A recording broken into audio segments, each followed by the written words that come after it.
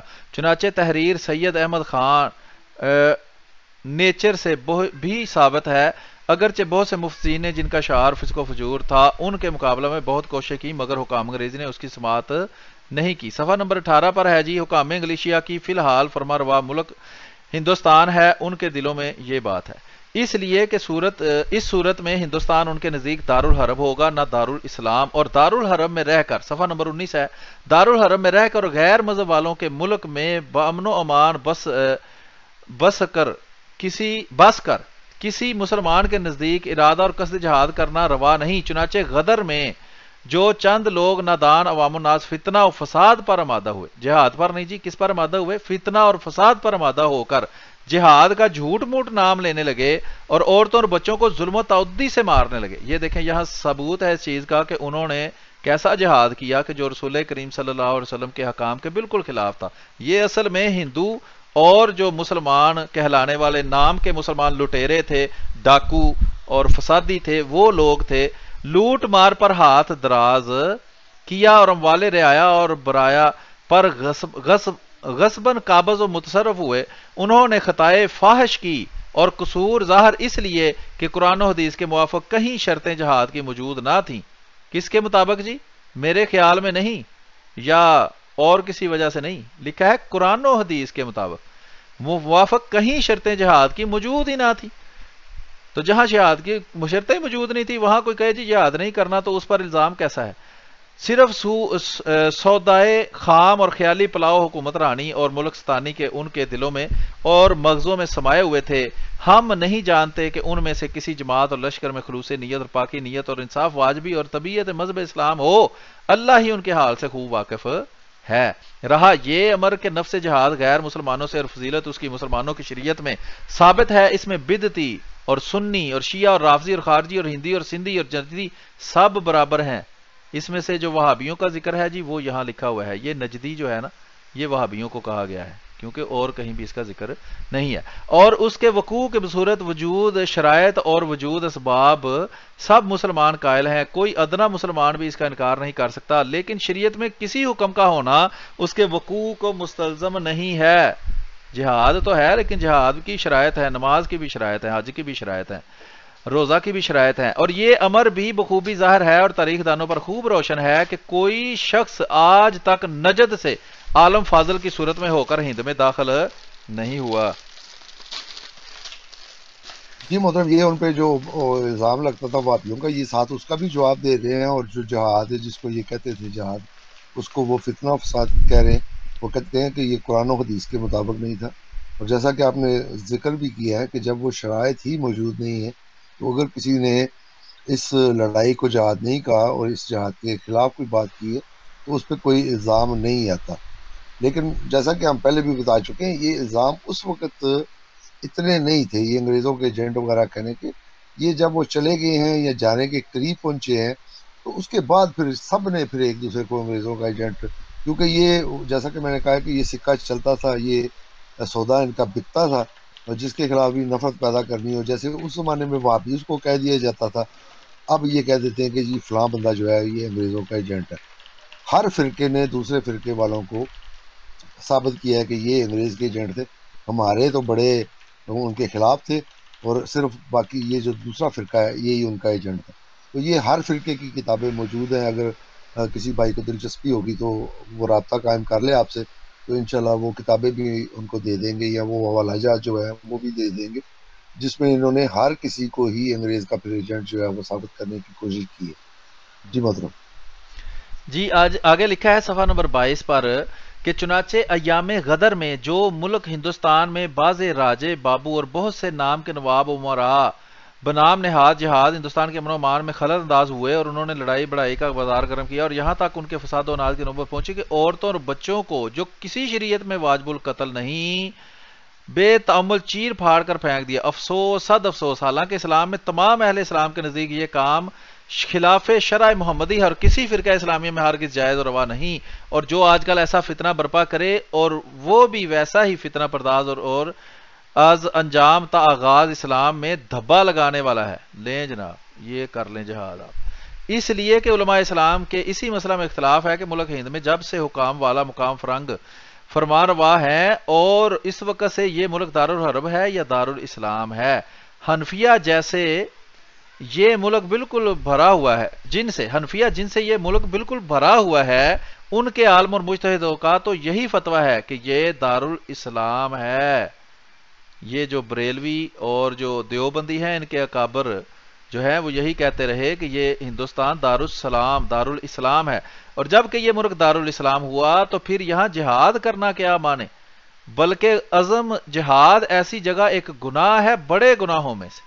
یہ نہیں جناب بتا دیں ہمیں نام کس نے جہاد کیا تھا، ہمیں پتہ چلے کہ بڑے بڑے گناہ گار کون سے تھے۔ صفحہ نمبر 23 ہے۔ اور جن لوگوں کے نزدیک یہ دارالحرب ہے، جیسے بعض علماء دہلی وغیرہ، ان کے نزدیک بھی اس ملک میں رہ کر اور یہاں کے حکام کی رعایا اور امن و امان میں داخل ہو کر کسی سے جہاد کرنا ہرگز روا نہیں، جب تک کہ یہاں سے ہجرت کر کے کسی دوسرے ملک اسلام میں جا کر مقیم نہ ہو۔ غرض یہ کہ دارالحرب میں رہ کر جہاد کرنا اگلے پچھلے مسلمانوں میں سے کسی کے نزدیک بھی جائز نہیں ہے۔ علاوہ اس کے جہاد میں بڑی شرط تو یہ ہے کہ ایسے امام عادل عالم کامل صاحب فہم و فراست دانشمند کے ہاتھ پر بیعت کی جاوے کہ جس میں شرائط امامت بخوبی موجود ہوں، اور اس ملک کے مردان اور معاملہ دان عقل مند اس کی امامت کو پسند فرمائیں اور اس کے برذات رغبت خود بلا جبر و اکراہ اپنے اوپر بیعت کر کے حاکم بناویں، اور اس لڑائی بڑائی میں لڑکوں اور بچوں اور عورتوں اور بوڑھوں اور ضعیفوں کو قتل نہ کریں، اور اگر پھر دوسرا شخص دعویٰ امامت کرے تو باغی اور مفسد قرار دیا جائے اور واجب القتل ہو۔ یہ لیں جناب، یہ پچھلے دنوں یہی وہ فتویٰ ہے کہ جس پر انجینئر محمد علی مرزا کے اوپر انہوں نے کیس کروا دیا تھا کہ اس نے یہ بات کی ہے، تو ان کی کتابوں ہاں میں جی، ہم لکھے جی لیکن اس میں ایک اور بات بھی ہے نا، یہ کہتے ہیں کہ جب امام مہدی آئیں گے تو وہ بھی خلیفہ ہوں گے، اور جب حضرت عیسیٰ علیہ السلام انہی کے ساتھ تشریف لائیں گے تو وہ بھی خلیفہ ہوں گے، کیونکہ دونوں کے لیے لفظ جو ہے وہ خلیفہ ہوا ہے۔ حالانکہ حدیث میں یہ ہے کہ اگر ایک کی خلافت جو ہے وہ قائم ہو جائے، دوسرا کوئی دعویٰ کرے تو اس کو قتل کر دو۔ اب یہ پتہ نہیں امام مہدی یہ کو اچھا قتل نقطہ کریں آپ نے گے۔ اٹھایا ہے، اس سے میرے ذہن میں ایک بات آئی ہے کہ پھر یہ فتویٰ ماننے والے ہیں نا، وہ حضرت عیسیٰ علیہ السلام کو قتل کرنے کی کوشش کریں گے، اس سے پھر وہ یہودیوں سے پوری جوتے کے برابر مشابہت ان کی پوری ہو جائے گی۔ ہاں، پر جیسا کہ انہوں نے یہاں پہ اس حدیث کا ذکر کیا، یہ بالکل صحیح بات ہے کہ یہ حدیث جو ہے وہ موجود ہے کہ ایک جس کی امامت پہ اتفاق ہو جائے، اگر کوئی بعد میں اٹھے اور اپنی طرف لوگوں کو دعوت دے تو دوسرے کو پھر قتل کر دو، اور اس پہ ایک بڑا سخت اعتراض ہوتا ہے جو میں اس وقت نہیں کرتا، پھر کبھی صحیح، لیکن یہ اسی حدیث کا ذکر کر رہے ہیں، اور ضمناً ہم نے بتا دیا کہ بیک وقت امام مہدی بھی خلیفہ ہوں گے اور حضرت عیسیٰ بھی علیہ السلام جو ہے وہ بھی خلیفہ ہوں گے۔ اب یہ دیکھ لیں کہ ان دونوں میں سے کس کو انہوں نے خلیفہ ماننا ہے اور کس کو انہوں نے قتل کرنا ہے اس حدیث کی روح سے۔ جی مطلب، اور یہ سب شرطیں غدر میں یا قلم مفقود اور غیر موجود تھیں، بلکہ ہر ملک و شہر میں جس کا جی چاہا اور اس کو وسوسہ سرداری نے گھیرا وہی سرکار سے باغی ہو کر لڑنے کو کھڑا ہو گیا اور اس لڑائی کو جہاد ٹھہرایا، حالانکہ وہ جہاد نہ تھا، سراسر فتنہ تھا۔ غرض شریعت اسلام کے بنا پر مسلمانوں نے ہند کو ایسی حالت موجودہ پر کہ امن و امان خلائق اور واہ عامہ بخوبی قائم ہے، اور ہر ایک کو اپنے امور مذہبی کے اجراء کے لیے بموجب اشتہار گورنمنٹ مجریہ دربار کیسری دہلی کس طرح کی مزاحمت اور مخالف سرکار انگلیس کی طرف سے نہیں ہے۔ جہاد خیال کرنا خبت ہے۔ کون کون خبتی تھا جی بھی بتا دیں، یہ کہتے ہیں جی ہمارے کچھ لوگ جو ہیں وہ جہاد کے حق میں تھے، تو وہ ان کو کہہ رہے خبتی لوگ ہیں، اور جو ہڑبونگیوں کی طرح بے فائدہ مار پیٹ کر لور مار کا بازار گرم کرے اور اس کو جہاد کہے، وہ بالکل شریعت کے خلاف عمل ہے اور مفت ناحق جان و مال لوگوں کا ضائع کرتا ہے اور عزت و آبرو گنواتا ہے، اور اصل بات یہ ہے کہ کسی عمل پر ثواب نہیں ملتا جب تک وہ خالص خدا کے واسطے اور موافق شریعت شریف کے نہ ہو۔ جب تک شریعت کے موافق نہ ہو اور خاص اللہ کے لیے نہ ہو تب تک دونوں جہانوں کا زیان اور جان و مال کا نقصان تصور کیا جائے گا۔ میرا خیال ہے یہاں تک کافی ہے، ہمارے پاس وقت بھی جو ہے وہ 1 گھنٹہ اور 13-14 منٹ ہو گئے ہیں، تو باقی کل پھر ہم یہاں سے پڑھیں گے آگے، ابھی کافی صفحے پڑے ہوئے ہیں۔ ہاں جی انشاءاللہ، کیونکہ اس کا جو ریویو لکھا تھا محمد حسین بٹالوی نے اپنے اشاعت و سنہ میں، اس کا بھی ذکر تھوڑا سا آئے گا، اس کا ریویو، اور یہ بھی اسی کا ترجمان وہابیہ کا اس نے ریویو بھی لکھا تھا، اور اس نے خود بھی پھر ذکر کیا تھا کہ اس نے بھی تمام ہندوستان میں گھوم کے تو علماء سے جو ہیں وہ فتوے لیے اور وہ اس نے اشاعت و سنہ میں شائع کی۔ انشاءاللہ پھر باقی پروگرام جو ہے وہ ہم کل کر لیں گے، اور کل میں اس کے ساتھ ہی 1-2 حوالے جو ہیں وہ بریلویوں کے بھی لگا کے اور اسی طرح شیعوں کا ایک ضمن حوالہ دے کے تو اس پروگرام کو ہم ختم کریں گے۔